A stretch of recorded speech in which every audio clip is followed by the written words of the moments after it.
So I think we can start now. Welcome everyone. Thank you for joining us. My name is Fatini Telu, and I work as a research associate at the Wolfson Center for Young People's Mental Health.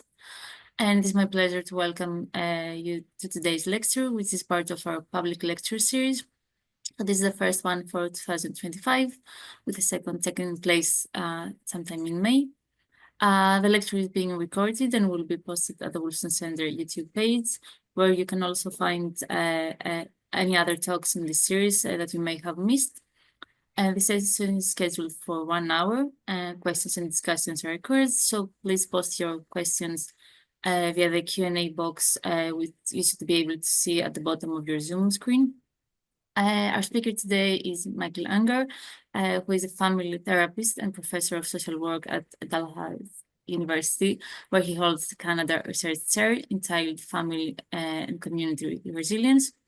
He works with numerous educational institutions, government agencies, nonprofit and businesses around the world and across cultures to guide their approaches to nurturing child, family, organizational, and community well-being under stress.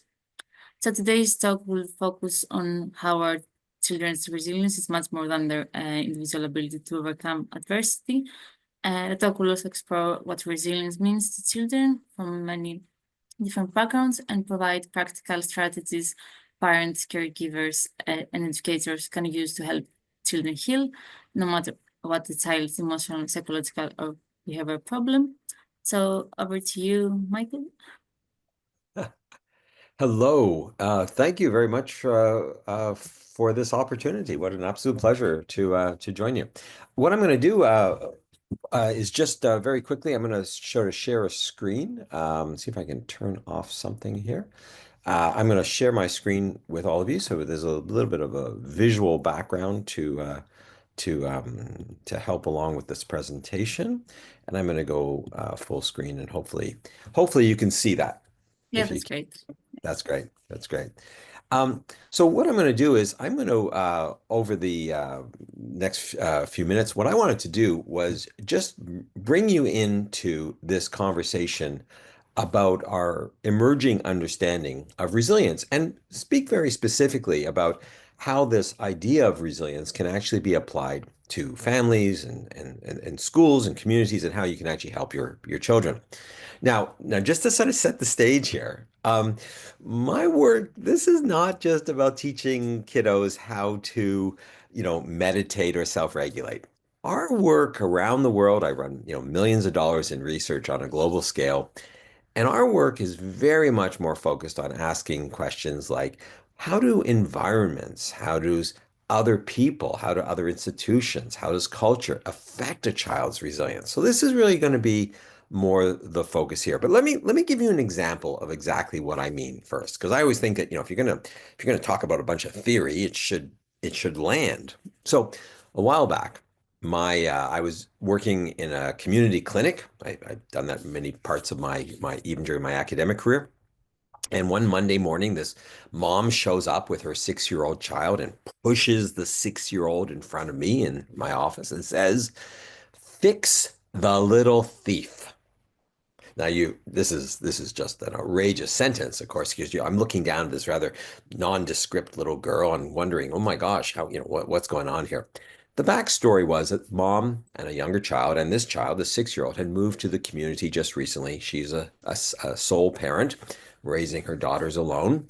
And this little 6-year-old goes into grade 1 here in Canada, and basically is a well-behaved, quiet, not really outstanding student in any particular way, and just sort of becomes almost invisible in the classroom.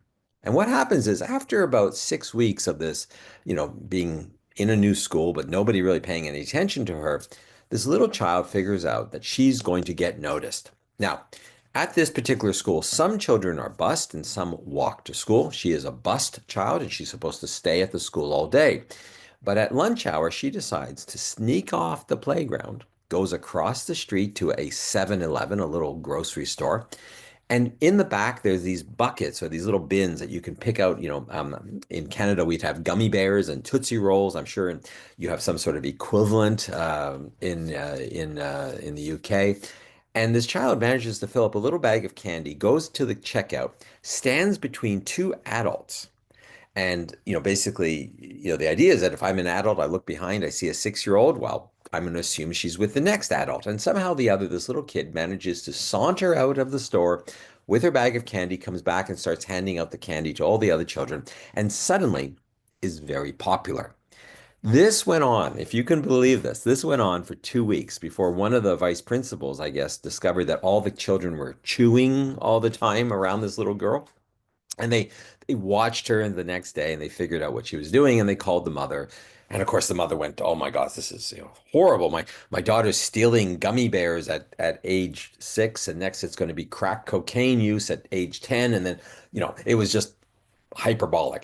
She's just so anxious about this all. So, anyways, I calmed the situation down. She's in my office, and I said to this little kid, "What happens when you steal the candy?" And in her tiny little voice, she says, "I have friends." Now, rather than pathologizing this whole situation, what I did was I said, well, let's work collaboratively with the school on an interesting strategy to help this little girl have more friends. And one of the ways that we can help kids have more friends is by raising their status, by getting them more noticed. So what we did was in this particular elementary school, there was a junior kindergarten for age 4 students. And what we did was we arranged for the educational assistant to come up to the grade 1 classroom and basically knock on the door and interrupt the class and ask Ginny, with this little 6-year-old, to come down to the junior kindergarten and help teach the little ones.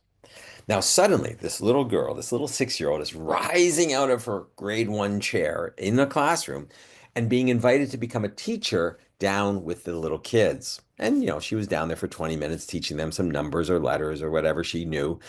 And then she came back into the classroom and suddenly she's noticed. It's like suddenly she's someone special. And this changed the dynamic. Children sort of sought her out. They were kind of curious about her. We only had to do this like 3 times for the impact of the intervention to take hold. Now, the reason I'm telling you a story like that is because our understanding of resilience isn't to just about bouncing back. Or imagine I'd offered little Ginny some sort of psychological intervention to teach her not to steal or to teach her how to make friends. All the responsibility would have been on her shoulders. Now, not that those are bad ideas, but what we're now getting in the new science of resilience is we're much more into a social, ecological, more balanced interpretation of the factors that make it possible for children to thrive. Now, for them to thrive, though, we first always have to understand the risk. So, what is the dangers that they're experiencing? This is one kind of risks. You may be familiar with the adverse childhood experiences. These are studies done over 50 years ago now that looked at, bad things that happen to children during when they're younger that predict sort of negative outcomes as they age. Now, the original studies done by Vince Felitti and Robert Anda in the United States have since been supplemented with other ideas like has a child also witnessed violence or felt discrimination, been bullied, lived in foster care, perhaps their neighborhood is a dangerous place. But regardless, the pattern holds. This idea that the more adversity that you have as a child, the more likely you are to have something like, say, depression or heart disease or a variety of other ailments in your adult years. But I don't study the bottom of the bar graph. What I study is the top of the bar graph. What I'm curious about as a resilience researcher, clinician, is what explains the fact that 51% of people with a number of adversities in their childhood years still do not develop depression as adults. And this becomes an interesting sort of refocusing of our conversation. So I'm not the only one. Other people have looked at this from a different set of angles, like Angela Narayan has talked about BCEs or benevolent childhood experiences. But if you begin to think about this list, whether or not you felt safe with a caregiver, you had a good friend, you liked your school, you had a good teacher, you had good neighbors, there was another adult who cared for you, etc., you begin to sort of see that a lot of what's going on here is these multiple external systems helping to squash or mitigate the impact of all these negative things in a child's life. But this does get us into thinking about more than just the individual responsibility of the child to change. So, what I'm actually coming around to, the science on this, is this idea that when we better understand the risk exposure and what is the desired outcome that we're trying to achieve, then we're much more likely to get the exactly correct protective factor or process in the middle. And this then becomes this experience of resilience. Resilience is not the outcome. Resilience is the process of arriving at a desired outcome, like, well, being socially engaged, having friends, feeling positive attachments, etc., especially when we're under an atypical stressor. So if I can keep going with that, I mean, just give you a little example. This is not my data. This is from a different study in Canada. But, it was really interesting when they actually looked at this pattern. So they went into a very large cohort, like over 5,000 youth. And they said, curiously, do you have you had experiences of being physically or sexually abused, or perhaps both? But in this particular study in British Columbia, they also asked, do you feel connected to your school? Do you feel like you belong there? Do you feel like school's important to you? Questions like that. And while we know that there is a direct and very predictable relationship between a child's history of physical and sexual abuse and their feeling suicidal or espousing, talking about suicidal thoughts and feelings, when you actually add school connectedness to the conversation, we see a dramatic decline. In other words, the more I'm connected to my school, the less I feel suicidal when I have a history of physical and sexual abuse. Now, that is such a dramatic portrait of that I just love to share that because it's just easy to see. But this means that when a teacher greets a student by name when they come onto the campus of the school in the morning, when there's efforts to make this child feel like they're engaged, when they are racially or from a gender identity or sexual orientation identity they feel comfortable in their school environments. These are all things which are going to mitigate the impact of bullying or physical or sexual abuse in a child's life. So what I'm really coming around to here is this idea that yes, children do need to be rugged. I've just used that word as a sort of a proxy for all these individual qualities. There's a nice alliteration with resilience and ruggedness, and it kind of riffs a little bit on that idea of, Herbert Hoover talking about rugged American individualism in the 1920s. This is a good idea as long as your problems are relatively manageable. But if your problems are more complex, then I'm going to argue you don't just have to be rugged, you also have to be resourced. So for that little girl, that little Ginny, for her to, she never stole candy again, kids were suddenly paying attention to her. For this idea, you not only have to have this desire to be motivated to have friends and to take advantage of the opportunities around you, you also have to be resourced with those opportunities made available and accessible to you. Now, it's interesting, of course, during normal times, we might argue that our level of stress is generally matched by the resources that we have to cope. This is pretty typical. Um, and of course, but we go through crises, right? A pet dies, a grandmother becomes ill that they become very attached to. Maybe they have they're being they've had something's happened in school that's made them feel very socially isolated for a moment. In other words, stressors can pile up and they can overwhelm a child's ability to cope, which kind of implicates us as their parents, communities, teachers to add resources whenever we can.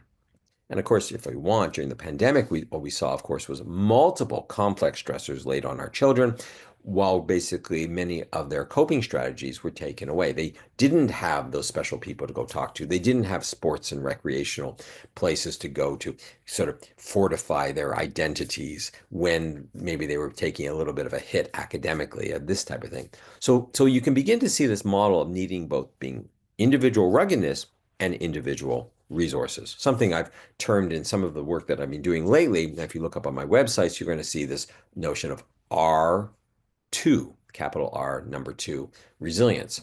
And this is that sort of getting at this new idea, not so new anymore, of us needing both individual qualities met by environments.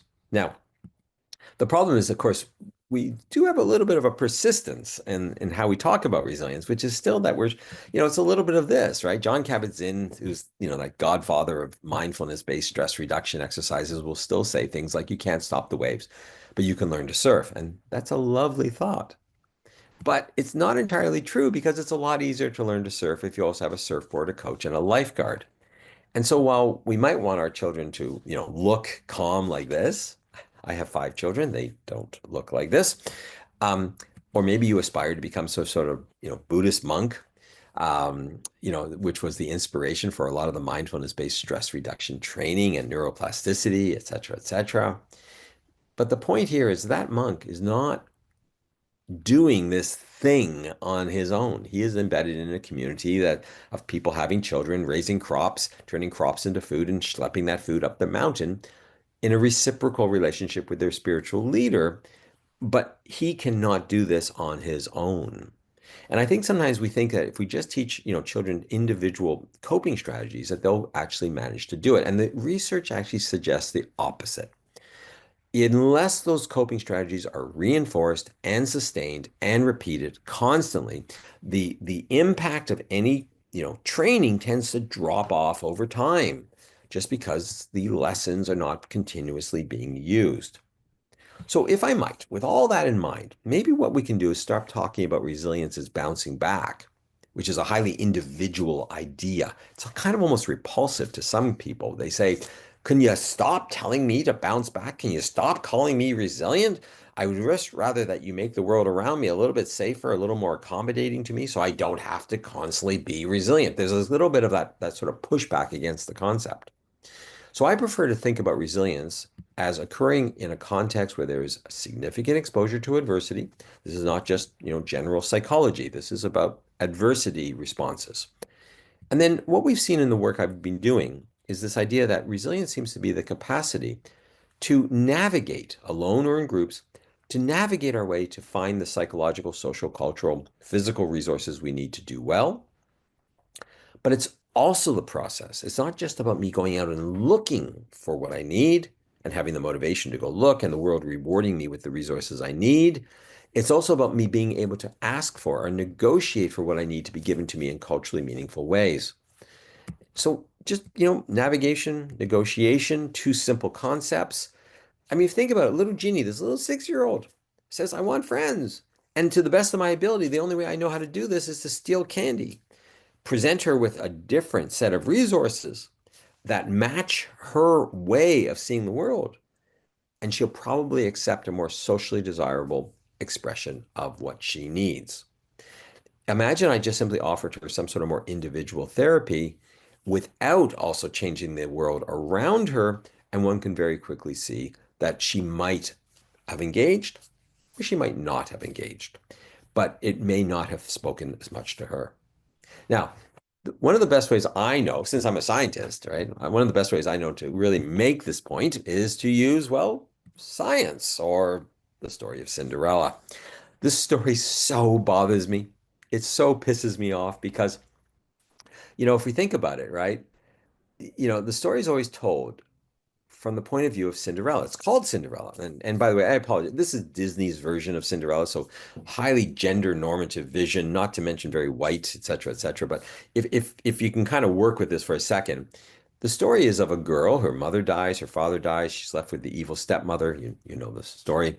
And then she kind of grows up in this home and she has little friends that are birds and mice and stuff like that. But then along comes the fairy godmother and turns the pumpkin into the golden carriage and whisks her off to the ball where she enchants the prince, probably because earlier in her life she had some love or somebody loved her enough to have some sort of basic stable self-object relations, if you want to get psychoanalytic or something like that. Anyways, end of the story is she has the right, foot size for the glass slipper and she lives basically happily ever after.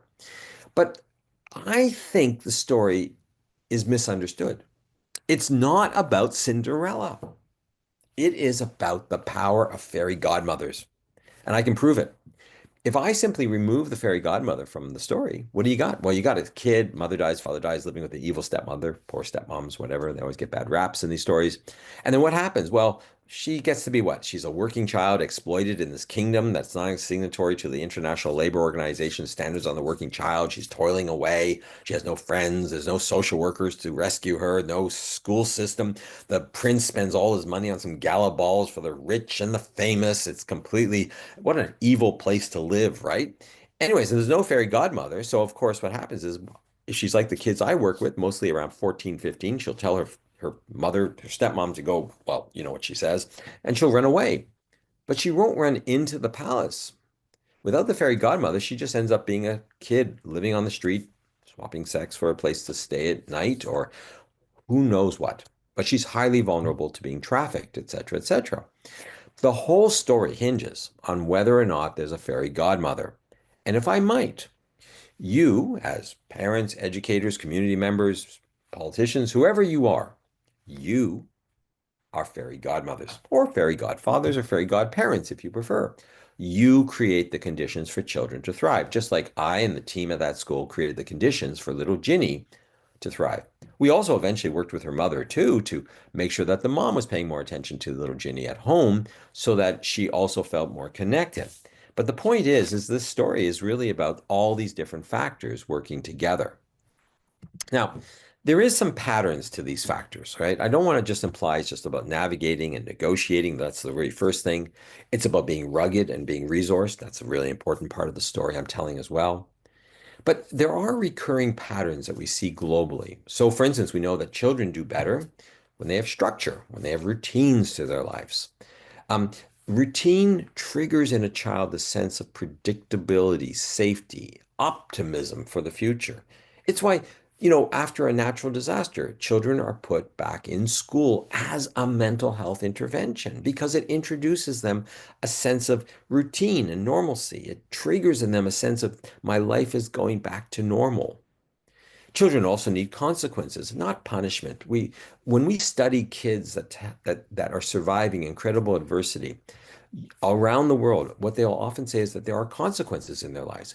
But that translates into a pattern of, say, when I make a mistake, I have an opportunity to fix my own mistakes. And that is really the critical crux of this. So I make a mistake. Am I given by my world around me an opportunity to do something that will make other people feel safe around me? So a child brings a knife, a pocket knife to school because they're being bullied. The next day, you don't expel them for 5 days. Why we would do that is absolutely insane. Um, we would tell the child, so what's the problem? The problem is that you've made everyone afraid of you. So what's the solution? Well, the consequence is you have to make everyone feel safe around you. So of course, we actually did this recently with a school where the child then had to come back into the school each day, go to the office before they'd enter class, and kind of open their backpack, show that they weren't carrying a knife, convince the school that they were safe to be there. But the reciprocity was the school promised that they would not experience, the child would not continue to experience bullying. So the knife was no longer needed. So what we're getting at is this dynamic, right? Not to mention, of course, a child needs a parent or a caregiver, a very strong relationship that facilitates their growth and development.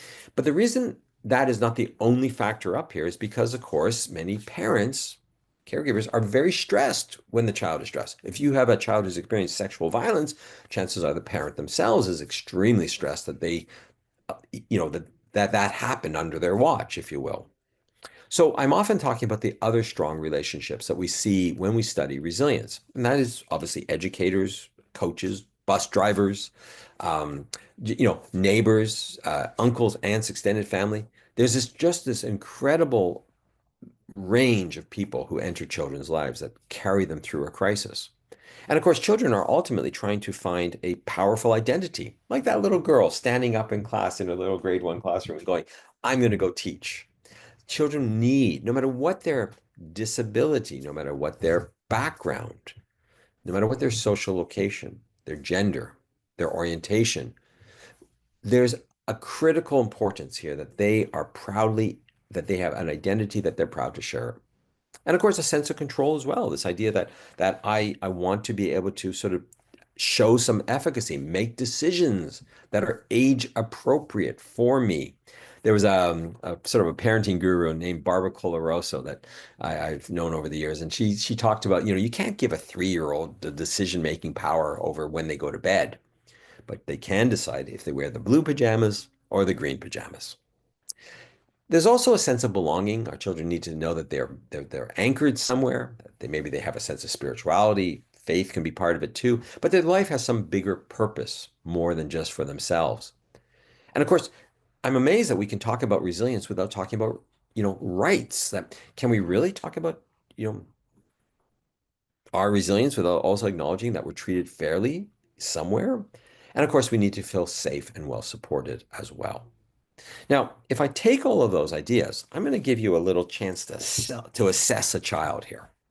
We have at my center, the Resilience Research Center at Dalhousie University, we have one of the most well-validated standardized measures of resilience called the Child and Youth Resilience Measure that we use is well published in almost 200 different studies, peer-reviewed, et cetera, all that kind of stuff.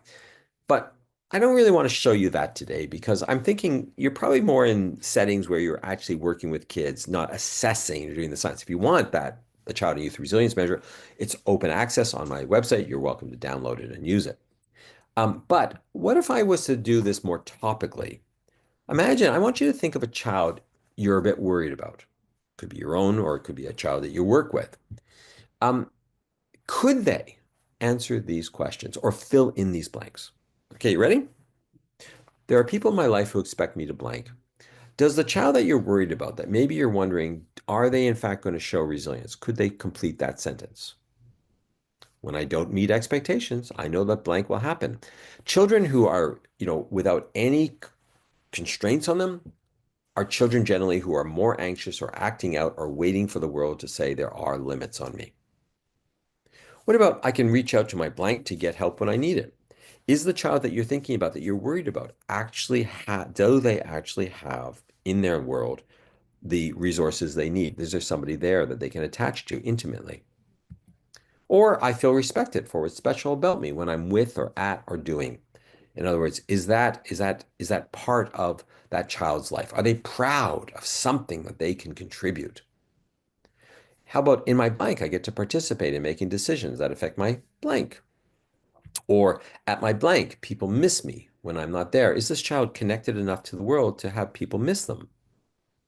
We keep going.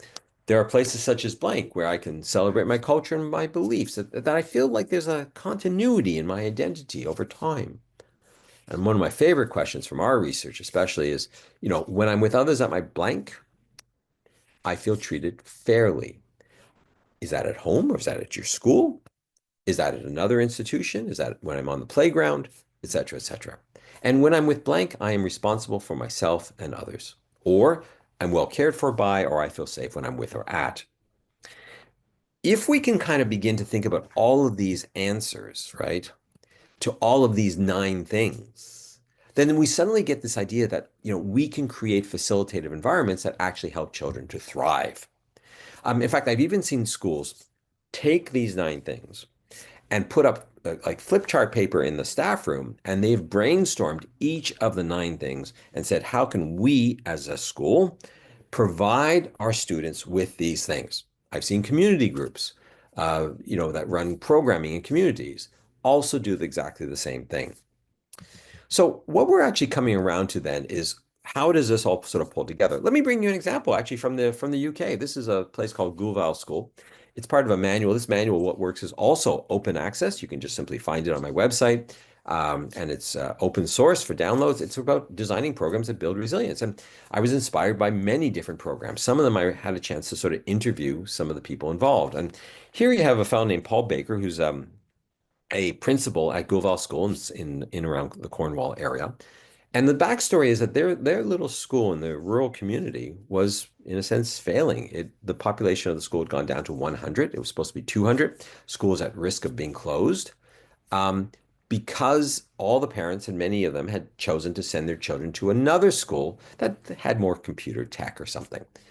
What Paul did was he looked at the situation and said, what is this community special? What is their identity? And it was an agricultural community, agribusiness community. So what he did was, before school began, to try and rejuvenate the school and get convince parents to send their kids to that particular school and save the school from being closed, he rented a tractor and started plowing up the schoolyard. What he did instead was he put in animal pens.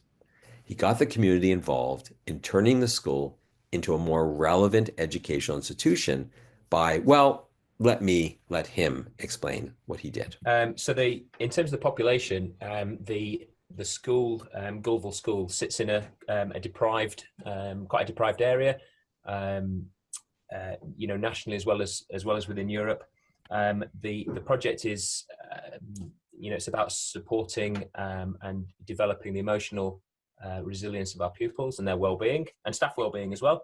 And it's centered around animals, use of animals, and therapeutic care. Hmm. So can you give some examples of what the program actually looks like that's sort of different than your regular educational institution? Yeah, sure. Okay, so what does it look like on the ground? So if you walked around the school, there is a paddock with two pygmy goats called Frodo and Bilbo. They're recent additions to the school in the last 8 months actually now. Further on, there's a chicken enclosure, quite a large chicken enclosure, and rabbits as well. And the latest addition from September 2017 is a dog, a dog called Whoopi. So a school dog, again, pure, in terms of building relationship and self-esteem. That's what they're for. And they've at Gulville, they've become part of what they call what we know as the school family. So they're no different to any of the pupils, parents, community. They're very much part of the community there. I'm going to stop it there. You can watch the full video. It's about 20 minutes long on my own YouTube channel and stuff if you sort of search for that. And it's all part of that What Works manual series of that. What I love about this example, though, is the way he made the school, coming back to this idea of resilience as navigation negotiation, to be rugged and resourced. And if you think about what he's done, he's just basically made the school more relevant to the local culture of agriculture. This is the kinds of families. And in fact, what families did was they opted to send their kids there. But then even the programming, he took the most math phobic kids and gave them the responsibility for making sure that they looked after the chickens and sold the eggs. Well, actually, it was done through donations. But how many chickens do you want to have for how many eggs? At how much money are you generating? And he gave the children who actually walk the dog in the morning, the one who has the most responsibility for that is the child who's most likely to be truant or late. In other words, he didn't reward the child who's well functioning. He basically rewarded the children who needed the encouragement and a powerful identity when they came into school with something that they would actually find and do very, very well. So all of this is sort of like, look, this is really where the science is. This is from an article that Linda Theron and I published in Lancet Psychiatry recently. What we're really getting at here is this idea that you can intervene for children at different systemic levels and that all these different systems work together. So you feed a little person well, their microbiome is better. We know that that has an impact on their immune system and their resistance to depression or anxiety. But that's sort of also triggered by their psychological system. Do they catastrophize? Are they anxious? Do they see the world as a safe place? And this also embeds within the social system. Do their teachers have reasonable expectations of them and like them? Do their parents are they attached, et cetera, et cetera? And of course, there's the built environment or the institutional environment. Is it set up to accommodate a particular child's needs in terms of a child with ADHD? Is there a quiet corner to go off to? That type of thing. And of course, the natural environment is also highly important in terms of helping children to self-regulate, et cetera, et cetera. But here is the magic of where the science is now on resilience. We don't just have to focus in on a single system. So if you're trying desperately to get a child to self-regulate and they're not, doing their little mantras and doing their little exercises and they just aren't interested in what you're offering, then stop trying to influence that system. Work on a different system. It might be their microbiome or it might be putting them out in nature. But what we actually understand now from the modeling on this and the research we're doing is that a change in any co-occurring system acts like a little domino effect on the other system. So if I just start putting a child out in the environment and giving them genuine responsibilities to survive, that naturally has an impact on their psychology, as well as their biology, and indeed, they might even begin a different set of social relationships as a consequence of that. So all of this, in a way, comes out to, rather than just thinking about children as puzzle pieces with a single solution, we're now understanding children as tangrams, a constellation of factors that can all work together that could, in fact, help them to survive and to thrive really well. So again, what we're actually trying to do, of course, is find these environments that will bring out the best and possible selves of the child. Now, one of the little bit of the exercises I often use, and I mean, I'm a clinician, do a lot of mental health interventions, or you might be working in a school or a community setting, or maybe you're just a parent. You might not want to use this quite like this, but let me just give you a sort of a basic idea here. When we're trying to solve a very complicated problem for a child that we're trying to help, the way I like to do that is, I'll just show you the little grid. It's easier to explain. I like to think about the risk factors that a child is experiencing. I will always have in the back of my mind the outcomes as well, but I'm always trying to match the risk factors and the risk profile to the specific protective factors that I'm offering. So if you have a child who's math phobic, then the protective factor that you want is for the school to have an accommodated program that where the child can actually use math in an everyday situation that isn't intimidating, like counting eggs, figuring out what the cost of the feed is, and then basically doing some calculations in real time. That is probably going to be a less stressful way of teaching math than sitting them in the classroom. In the same way, you want the child who's maybe not engaged in school to be given an opportunity when they come to the school to have a high profile, high status role, like walking the dog or doing something that maybe other children will actually respect them for. And the same, of course, we could say at home. I love doing when I do case conferences, I often pull out a grid like this as saying, well, let's just think about all the risk factors, but not just about the psychopathology and the disorders and manifest problems that the child has, but let's also think about what are the available protective factors and strategies. And then I love at the end to draw lines, because a single risk factor, like loneliness or social anxiety, might be addressed by a number of different factors, from having a pet to talking to an elder or a grandparent, to having my school with a dog that I can walk. I mean, in other words, multiple protective factors can address a single risk and vice versa. And if I might, I can just give you a very sort of quick example of this. When there was a school in central Canada called St. Mary's. They were a kindergarten to grade 9 school, and they work with a very vulnerable population because of the housing around that school is mostly quite low rent district, subsidized housing. And St. Mary's was very good about helping these children, many of them recent newcomers to Canada, Indigenous folks living off reserve, many sort of populations with historical or structural barriers in their lives, including past traumas. And they were good about referring these kids to the local children's hospital for care. But often the parents didn't get their children to that care because of the lousy bus system, the cost involved of getting there, and everything else. So when the school renovated a few years back, they actually formed a partnership with the local children's hospital to create an outpatient clinic attached to the school. So now when parents have to get their child seen by a psychologist or clinical social worker, all they have to do is come to the community school, which is relatively close to their home. They can bring their younger and other children as well as play areas. And the child's own education is not that as disrupted because they don't have to take a full day off school. They simply have to be called from their classroom and brought down. And the school went even further.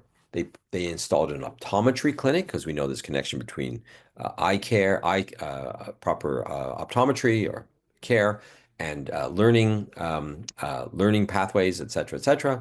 They also did things like bring in an Indigenous elder into the school, which is a cultural resource for the kids, not just the Indigenous kids, but all kids, et cetera, et cetera.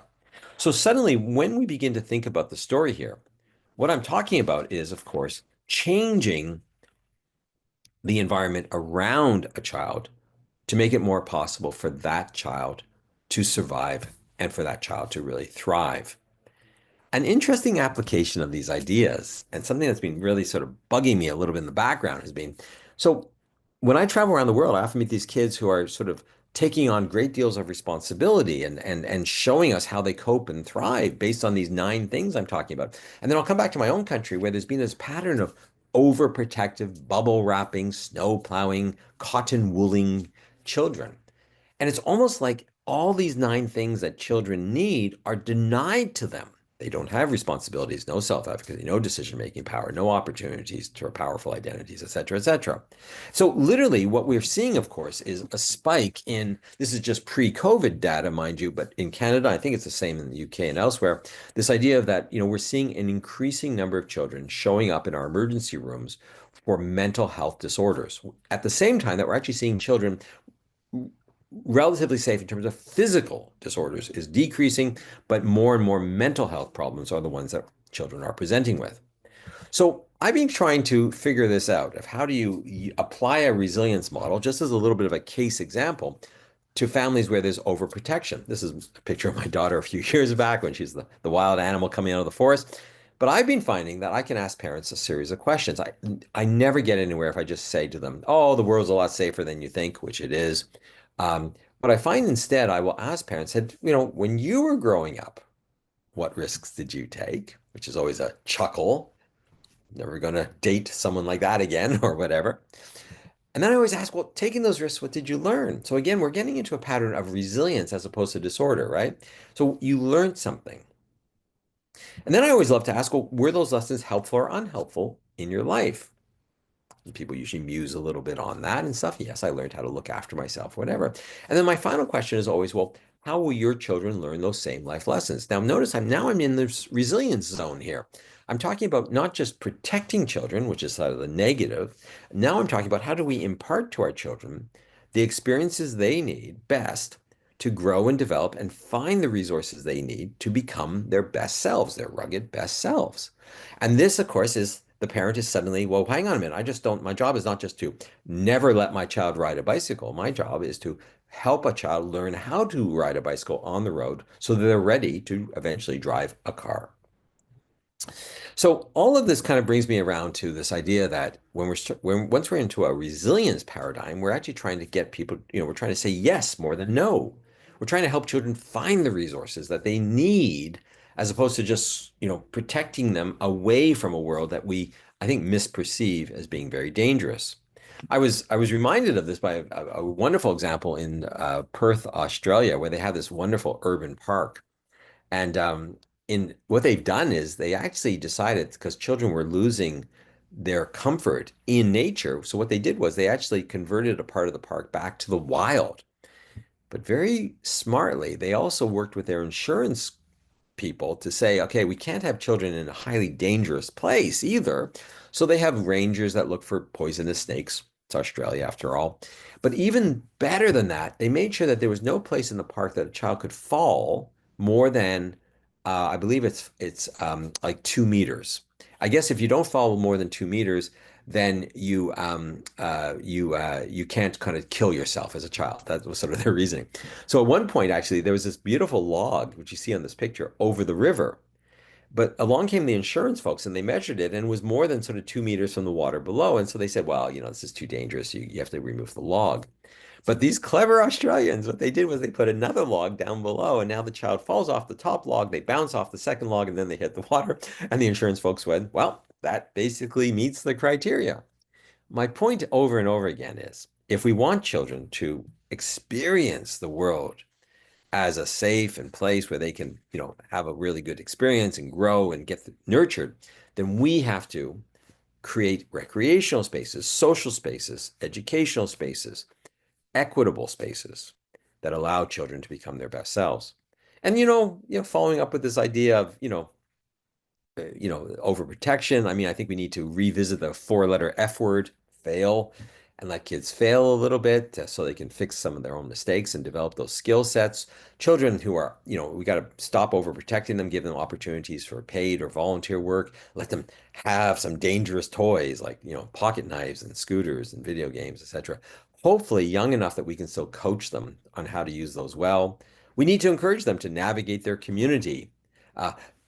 Celebrate a little bit their bodily experiences as they hit puberty or first love, and certainly, introduce them to the outdoors, because the more of these complex systems we allow children to experience, the less the less that they'll only be overprotected, the more that they'll have the building blocks for resilience. So whether I'm talking about, overprotection, or I'm talking about, I could also just do a whole section of this talk just on like social anxiety. Well, how do you address that? You don't just allow a child with social anxiety you don't just, accommodate forever and say you can be forever out of social situations. You gradually create safety and support and bring them incrementally back into the situations where they are going to experience the kinds of mild normative stressors that they actually need. So all of this really comes down to this idea of, helping children to be both rugged and resourced. And that's really what I'm trying to get at this. And we have this R2 program. If you happen to be an educator or in a community organization looking for some curriculum or some supports, you may have noticed I keep talking about things that we give away: the CYRM, the Child and Youth Resilience Measure, the What Works Manual, and indeed we even have open access to something called the R2 Resilience Program. Again, it's searchable, it's available, and there are standardized manuals that you can just download and use, because we love to share this stuff. Let me give you a final image, though. I just really want to be sure that we're talking about resilience in the right way. And you may have noticed I've been hinting a little bit at culture and differences, and the way people define resilience. It has to be meaningful to them. My only worry is that I think we're very good at sometimes thinking about resilience from one cultural perspective, usually people who look and talk like me. And when I was doing much of this work around the world, I would often travel with my children when they were younger. They're now a bit older, but at one point, my daughter came with me to Tanzania, where my colleagues and we were sort of trying to figure out some of these ideas of protective factors across cultures and navigation negotiation principles. And my daughter went to school for a few days with some of the children of my colleagues. And I went back one lunch hour to check on her, and I snapped this photo. And I love this photo because I think it says something incredibly important that we have to remember about resilience. By the way, my daughter, if you can't kind of pick her out, she's the fifth one in from the right-hand side of the screen. You never know. But it's very obvious that my daughter sitting there is in the numerical minority on that bench. That those other children's, in a sense, are numerically the majority. And yet we study mostly people who look like my daughter. We don't know much about the resilience and the protective processes of recent immigrants or newcomers to our countries. We don't know about children who identify as gender diverse. There's not been as many studies. We don't know about children with disabilities, et cetera, et cetera, et cetera. And my point of all this is simply saying a little bit of humility goes a long way in the study of resilience, because it is about helping children to navigate and negotiate in ways that make sense to them. The onus is inevitably on helping them find the resources that are meaningful. And if I assume that my daughter's experience is the same as those other girls on the bench, then I might be making a mistake. And if I might, even worse, I might be overlooking incredibly powerful protective factors that are embedded in their communities, those other girls that are in Tanzania, that might not be available to my daughter in my own country. And in fact, that's what we're finding from a science point of view. This concept of resilience has many, many different shades of powerful protective factors that respond to complex risks. And we're beginning to discover those all around the world. The 9 I presented today are thematically common, they're popular, but there are probably many others that would also be relevant to you where you're listening to this presentation from as well. And so on that note, I'm going to simply say thank you to the Wolfson Center. This is a wonderful opportunity to share some ideas. And I obviously check out our websites, and don't hesitate to look up the resources if it be helpful. So I'm gonna pause there, and hopefully we can take a few questions and see where this goes. Yeah, thank you. That was very interesting and right on time, as we discussed. So thank you for that. There is a question in the chat. So it says, are there any manuals, programs to advise families on building resilience during a short inpatient child and adolescent psychiatry treatment stay? It's a bit more specific. So are there manuals or things to teach children? Well, so the R2 Resilience Manual is meant to be a set of sort of flexible tools that can be used. That was one of our reactions. I was constantly being asked for a manual by a lot of schools and stuff. And so we came up with this more sort of flexible tool that could be adapted in many different contexts. So the R2 resilience might be a good place to look at to start. There are a lot of good social emotional learning tools like Ziggy's Friends, Ziggys. Uh, Car Carmel, what's his last name? I forgot. From Malta, University of Malta, has done some amazing work on that. And so there's lots of different approaches to resilience.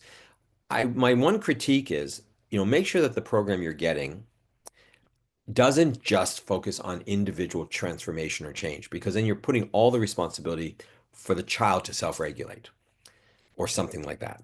And what our science is now, whether it's Ann Maston's work or mine or others, we're all pretty much agreeing that you also have to adapt the environment. So if you want to think about a safe school, you want to think about access to recreational opportunities like the Icelandic model that really tried to help children address individual addiction issues, not by focusing just on the children, but by creating a whole raft of social, social and recreational programming around children. So this more and more, it's almost like, this is the direction that we're going in now. We're beginning to think about these safe spaces. We're thinking about green spaces, blue spaces.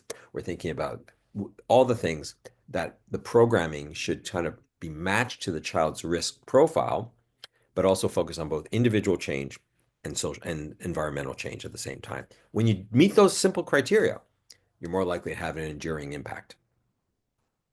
Yeah, thank you. So there's another question.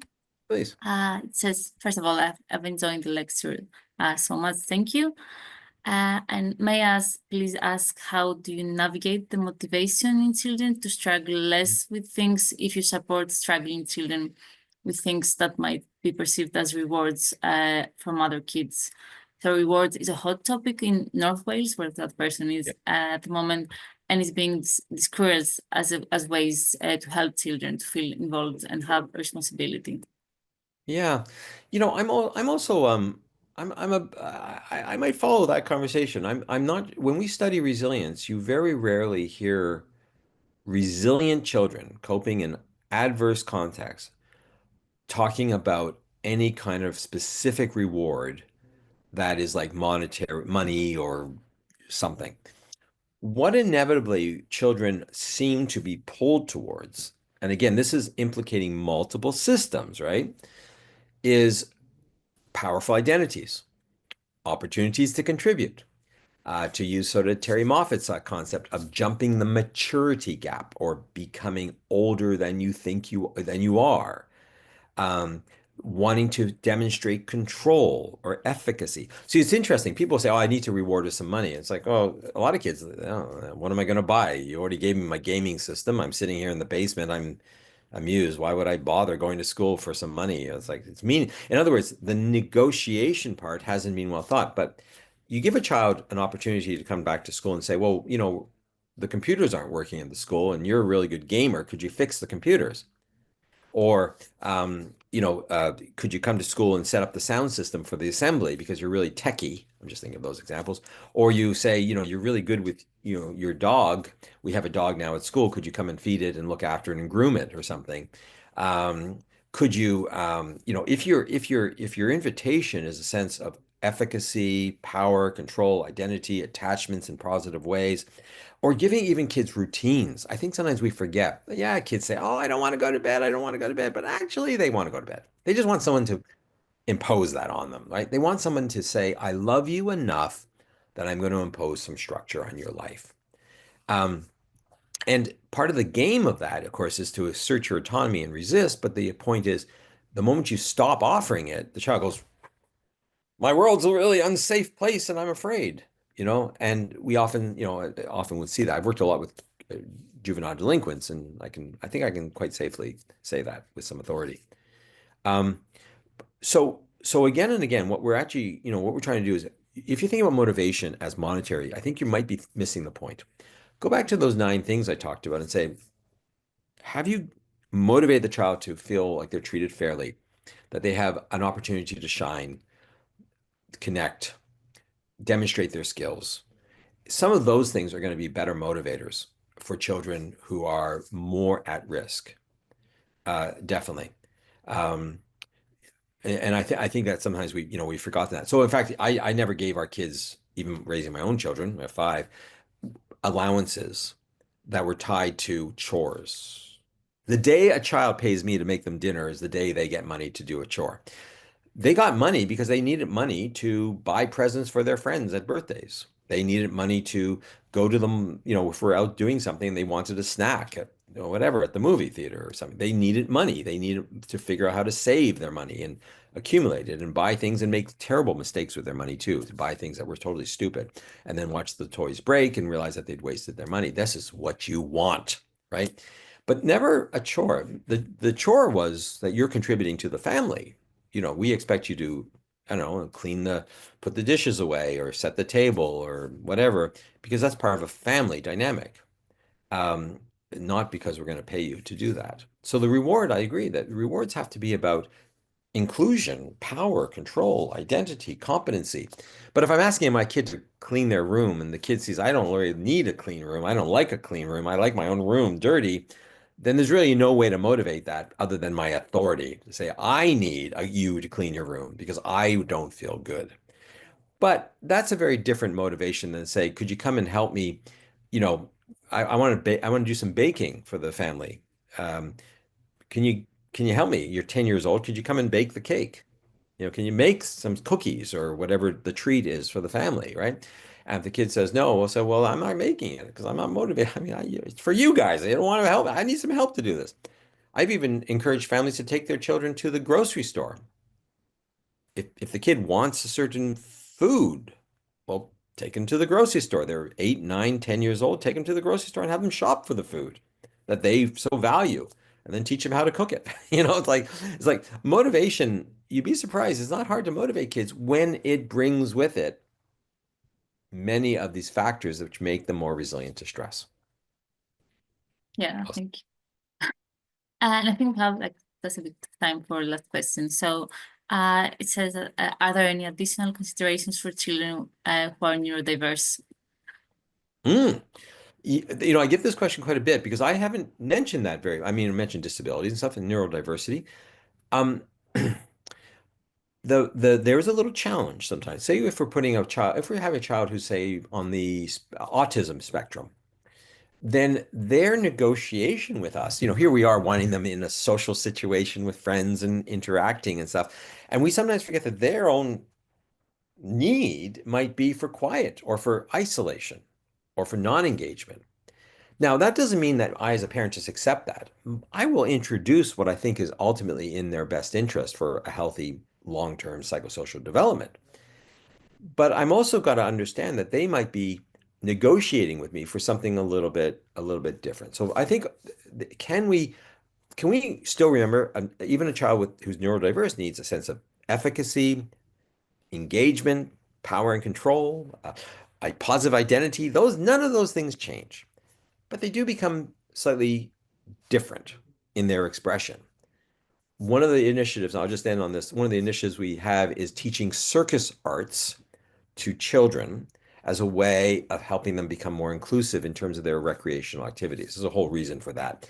But what's really interesting with neurodiverse children being taught circus arts, things like juggling or the Diablo, which is that spinning thing that you have on a cord and you throw up, you can get, where some very outgoing, gregarious children want to tumble and want to be on pyramids and building. But if you have a whole gymnasium open for teaching circus arts, sometimes the neurodiverse children, the children that take that they will go off into a corner and spend hours learning to juggle or something like that. And we forget that everyone can contribute, that there is a space for everyone, but everyone is still looking for many of those same things, maybe just in different ways. So that's what I'm learning about resilience, is this navigation, negotiation, and the beautiful way it shifts the conversation from the disorder to more of the positives and protective factors that we're all looking for. So hope that helps a little bit inspire. And I'd just like to say to the audience, stay in touch. It's always fun to hear people's stories. Yeah, that's great, and a great point to end today. So yeah, this is like our time for today, and I just wanted, before we close, to give a reminder to everybody that we will post in the chat the link for the YouTube channel where the lecture will be posted, and you can find the previous lectures from the series, and several mailing lists where you can find more about the Wolfson Center upcoming events.